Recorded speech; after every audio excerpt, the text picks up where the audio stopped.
આજરોજ મારી સમક્ષ રજૂઆત કરવામાં આવે છે જે બાબતે અમારા દ્વારા સરકારી જમીન જે આ વિસ્તારમાં કોઈ પડતર હોય તો તે અંગેની આ વિચરતી વિમુક્તિ પરિવારોને પ્લોટ ફાળવણી થાય તે અંગેની કાર્યવાહી તાત્કાલિક કરવામાં આવશે।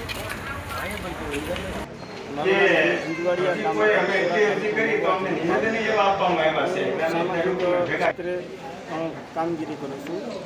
આજે અમે અત્યારે જે આવ્યા છીએ મહુવા પ્રાંત કચેરીમાં આવ્યા છીએ।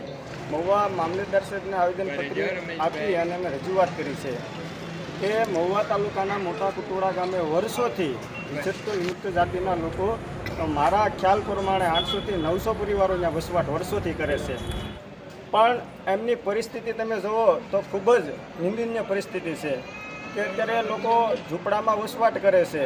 વર્ષોથી સરકારની આવાસ યોજનાઓ અમલમાં છે, પણ આ પરિવારને તમે કોઈ અધિકારી કે કોઈ સ્થળ તપાસ કરવામાં આવે તો ખરેખર ક્યારેય એને આવાસનો લાભ મળ્યો નથી, જેને લઈને આજે અમે મહુવા મામલતદાર કચેરી ખાતે પ્રાંત સાહેબને આવેદનપત્ર આપી મુખ્યમંત્રી સુધી રજૂઆત પૂગે અમારી આ વિચરતી વિમુક્ત સમુદાય પરિવારની એ બાબતને એને પ્લોટ મળે સરકાર તરફથી એવી અમે માંગણી કરવામાં આવી છે।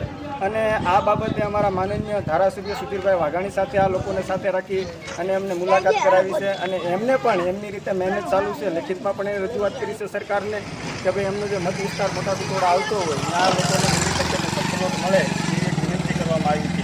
ટૂંક સમયમાં જ અમે આ બાબતે વિચરતા સમુદાય મંચ થલતેજ એનો આપણો એક મંચ ચાલે છે કે આ મંચ એ અને કામગીરી વિચરતી મુક્ત જાતિના પરિવારને ન્યાય મળે એ બાબતે કામગીરી કરે છે।